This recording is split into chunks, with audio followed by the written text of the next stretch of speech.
नमस्कार मित्रों, आप सबका हमारे इस क्लास में स्वागत है।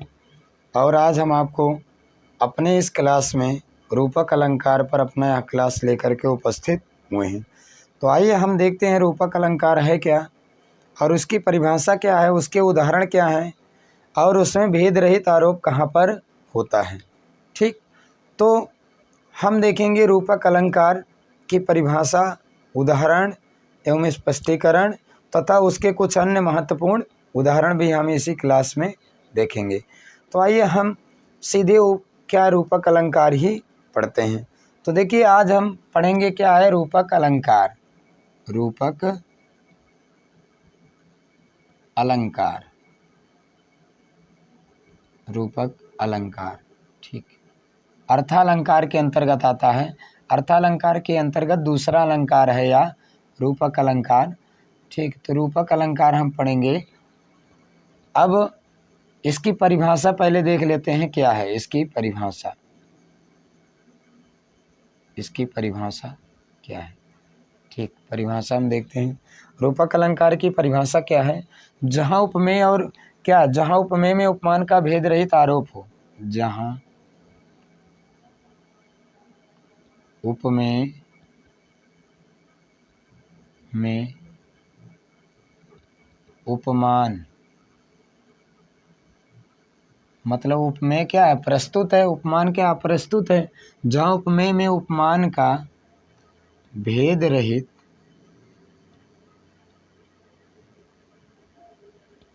आरोप हो, भेद रहित आरोप हो, वहाँ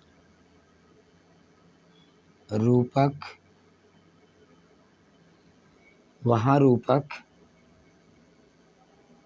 अलंकार, वहाँ रूपक अलंकार होता है। वहाँ पर क्या होता है? रूपक अलंकार होता है। देखिए, समझ लीजिए क्या है। उपमेय जो होता है, उपमेय होता है ये प्रस्तुत होता है, मतलब ये प्रस्तुत है। और उपमान जो होता है यह अप्रस्तुत होता है, मतलब ये क्या है? अप्रस्तुत होता है। मतलब ये रहता नहीं है, ये तो प्रस्तुत रहता है, ये तो आपके समक्ष रहेगा, लेकिन जो उपमान रहेगा वो क्या आपके समक्ष नहीं रहेगा। उसी के समान उसको मान लिया जाता है, या उसी से उसकी तुलना कर ली जाती है, या उसी से उसकी समानता कर ली जाती है। तो यहाँ पर उपमेय का क्या प्रस्तुत है और उपमान क्या है? अप्रस्तुत होता है। ठीक है, तो इस चीज़ को अभी आप जानते रहिए। ठीक, उसके बाद यानी ये तो हो गया क्या, उदाहरण। अब हम देखते हैं उदाहरण में इसको हम क्या है क्लियर कर लेते हैं। इसका उदाहरण क्या है? ठीक, जैसे उदाहरण क्या हो जाएगा? बीती विभावरी जागरी, बीती विभावरी, बीती विभावरी जागरी, ठीक, बीती विभावरी जागरी, ठीक। उसके बाद क्या? अंबर पनघट में डूबो रही, अंबर पनघट, अंबर पनघट में डूबो रही, अंबर पनघट में डूबो रही तारा घट उषा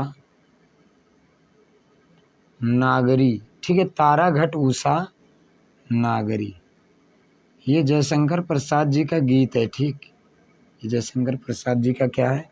गीत है।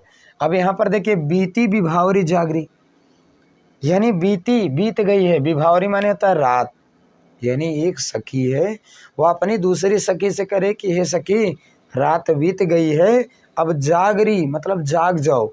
ठीक, क्योंकि अंबर पनघट में, अंबर रूपी पनघट में तारा रूपी घड़े को उषा रूपी नायिका क्या कर रही है? डुबो रही है। मतलब अंबर रूपी पनघट में, आसमान रूपी पनघट में, सरोवर में तारे रूपी घड़े को प्रातःकालीन जो उषा रूपी नायिका है, अब क्या है, सुबह हो जाने के कारण अपने तारे रूपी घड़ी को क्या कर दे रही है? उसी अंबर पनघट में डुबो दे रही। ठीक, तो यहाँ पर क्या हो जाएगा? यहाँ पर देखिए भेद रहित आरोप है। अंबर रूपी पनघट का तारे रूपी घट पर क्या है, उषा रूपी नायिका के ऊपर क्या भेद रहित आरोप है। ठीक, तो यहाँ पर देखिए क्या है, यहाँ उपमेय क्या है, क्लियर कर ले, ये पहला उदाहरण था। यहाँ उपमेय, ठीक, उपमेय क्या है, उपमेय कौन कौन से हैं उनको क्लियर कर लेते हैं। तो जैसे उपमेय क्या हो गया, अंबर पनघट, यानी अंबर पनघट और घट, और घट कह लीजिए, वही पनघट या घट, ठीक है, घाट। उसके बाद उपमान क्या, मान क्या है, उपमान, उपमान यहाँ पर क्या हो जाएगा, तो पनघट हो गया और घट हो गया और नागरी,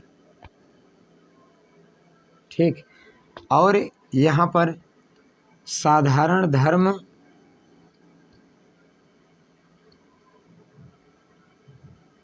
प्लस वाचक शब्द, वाचक शब्द ये स्पष्ट नहीं है, ठीक, ये क्या है, स्पष्ट नहीं, ठीक, ये भी जानते रहिए। मतलब साधारण धर्म और वाचक शब्द ये दोनों क्या है, स्पष्ट नहीं है, ठीक। उसके बाद ये तो दूसरा उदाहरण हम देख लेते हैं, यानी जैसे क्या हरिपद क्या है, चरण कमल बंदो हरिराई, चरण कमल बंदो हरिराई, ठीक है, चरण कमल बंदो हरिराई,